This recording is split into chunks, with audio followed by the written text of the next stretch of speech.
Assalamualaikum warahmatullahi wabarakatuh. Perkenalkan nama saya Amalia Nurita Safitri dengan NIM 233141075 dari Prodi PGMI kelas 3B. Di sini kita akan membahas tentang sosiologi dan antropologi pendidikan. Oke, yang pertama kita akan membahas tentang pengantar pendidikan. Apa sih definisi pendidikan? Nah, pendidikan adalah proses yang kompleks dan multidimensional yang berfungsi untuk mengembangkan individu dalam konteks sosial dan budaya. Dalam pandangan ini, pendidikan tidak hanya berlangsung di lingkungan formal saja, seperti contohnya sekolah, tetapi pendidikan juga termasuk dalam interaksi kita sehari-hari di dalam masyarakat. Selanjutnya, pentingnya memahami konteks. Nah, memahami konteks sosial dan budaya itu sangat penting dalam mencapai tujuan pendidikan yang jelas dan terarah. Pendidikan yang relevan dengan kondisi sosial akan lebih efektif dalam membentuk individu yang mampu beradaptasi dan berkontribusi positif di masyarakat. Selanjutnya ada dasar-dasar pendidikan. Nah, dasar-dasar pendidikan ini ada dasar sosiologis dan dasar antropologis. Dasar sosiologis yaitu menjelaskan bagaimana interaksi sosial mempengaruhi pendidikan maupun sebaliknya. Sosiologi pendidikan mengkaji berbagai faktor sosial seperti kelas sosial, ras, dan gender yang mempengaruhi akses dan kesempatan pendidikan. Nah, pendidikan harus relevan dengan kondisi sosial yang ada untuk mencapai tujuan yang diinginkan. Misalnya, pendidikan di daerah terpencil mungkin perlu disesuaikan dengan budaya dan kebutuhan lokal agar lebih efektif. Berbeda dengan daerah yang ada di kota, itu kan eee, tidak harus menyesuaikan dengan budaya kebutuhan lokal karena sudah terjadi asimilasi dengan budaya lain. Oke, selanjutnya dasar antropologis, yaitu, eee, dasar antropologis ini menggali bagaimana budaya dan nilai-nilai yang ada di dalam masyarakat memengaruhi proses pendidikan. Nah, pendidikan itu tidak bisa dipisahkan dari budaya di mana ia berlangsung. Tanpa pemahaman yang mendalam tentang konteks budaya, tujuan pendidikan juga tidak bisa kita capai dengan baik, bisa menjadi kabur. Misalnya yaitu pendidikan yang harus menghargai dan mengintegrasi nilai-nilai lokal akan lebih diterima oleh masyarakat.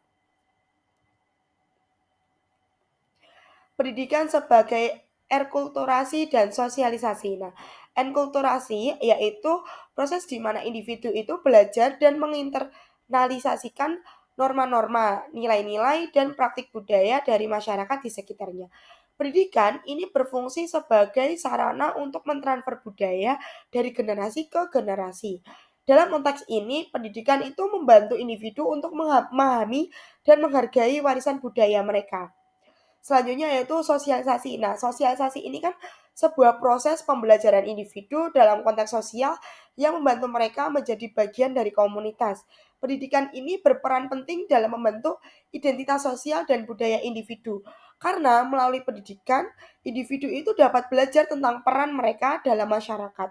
Norma-norma sosial, interaksi dengan orang lain, ini sangat penting untuk menciptakan masyarakat yang kohesif.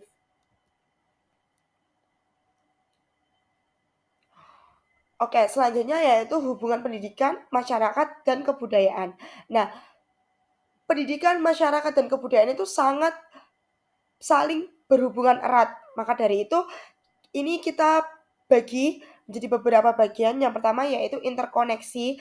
Nah, pendidikan, masyarakat, dan kebudayaan itu saling terkait erat. Pendidikan tidak hanya berfungsi untuk mentransfer pengetahuan, tetapi juga untuk melestarikan budaya dan nilai-nilai yang ada di dalam masyarakat. Dengan memahami hubungan ini, kita dapat melihat bagaimana pendidikan memengaruhi perkembangan masyarakat maupun sebaliknya. Kemudian ada proses humanisasi. Nah, proses humanisasi dalam pendidikan itu bertujuan untuk memanusiakan individu dalam konteks budaya yang beragam. Karena kan budaya di Indonesia itu sangat beragam sekali. Nah, proses humanisasi ini tuh sangat bertujuan penting dalam proses sosialisasi. Nah, pendidikan yang inklusif dan menghargai perbedaan akan menciptakan masyarakat yang lebih adil dan harmonis. Melalui pendidikan, individu itu diajarkan untuk menghargai keberagaman dan berkontribusi pada pembangunan sosial yang berkelanjutan. Selanjutnya pada lingkungan pendidikan. Lingkungan pendidikan dibagi menjadi 3, yaitu pendidikan formal, informal, dan non-formal. Pendidikan formal itu struktur pendidikannya itu terorganisir. Jadi contohnya seperti sekolah dan universitas yang mengikuti kurikulum resmi. Ini meliputi pendidikan dasar, menengah, dan tinggi. Lingkungan ini menyediakan kerangka kerja yang jelas untuk proses pembelajaran. Kemudian ada pendidikan informal. Nah, informal ini hanya mencakup proses belajar yang tidak terstruktur seperti pengalaman di rumah dan interaksi sosial. Ini termasuk pembelajaran dari keluarga, teman, dan masyarakat. Pendidikan informal seringkali berfokus pada nilai-nilai dan keterampilan praktif.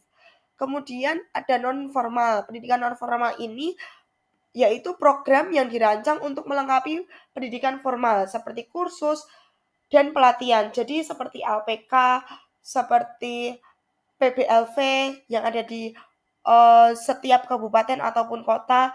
Nah, ini tuh memberi kesempatan bagi individu itu untuk mengembangkan keterampilan yang mereka punya atau bakat yang mereka punya secara praktis dan eee, yang diperlukan dalam kehidupan sehari-hari kita. Selanjutnya ada pola-pola kegiatan sosial pendidikan.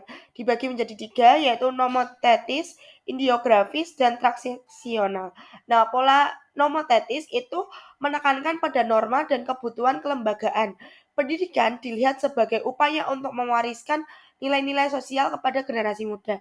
Dalam pola ini, pendidikan lebih berfokus pada kepentingan masyarakat daripada kepentingan individu masing-masing. Kemudian ada pola ideografis, yaitu pola ini berfokus pada perkembangan individu pada masing-masing individu. Pendidikan ini dipandang sebagai proses yang membantu siswa untuk mengembangkan potensi yang mereka miliki. Ini mencakup pendekatan yang lebih personal dan individual dalam proses pembelajaran. Kemudian ada pola transaksional, yaitu berfungsi sebagai jembatan atau kebutuhan individu dan harapan sosial. Nah, dalam pola ini, pendidikan dilihat sebagai sistem sosial yang berusaha memenuhi kebutuhan siswa sambil tetap untuk mempertahankan norma sosial. Ini menciptakan lingkungan yang mendukung pembelajaran yang inklusif. Oke, kesimpulan yang dapat kita ambil dari sosiologi dan antropologi pendidikan yaitu pendidikan tidak hanya tentang mentransfer ilmu saja, tetapi juga tentang membantu individu beradaptasi dan berkontribusi dalam masyarakat. Melalui pendidikan, individu itu diharapkan dapat memahami dan menghargai budaya mereka serta berperan aktif dalam masyarakat. Kerjasama antara pendidikan, masyarakat, dan kebudayaan sangatlah penting untuk menciptakan lingkungan yang mendukung kemajuan bangsa kita. Pendidikan yang baik akan melahirkan generasi yang cerdas, kritis, dan berbudaya. Cukup sekian dari saya. Wassalamualaikum warahmatullahi wabarakatuh.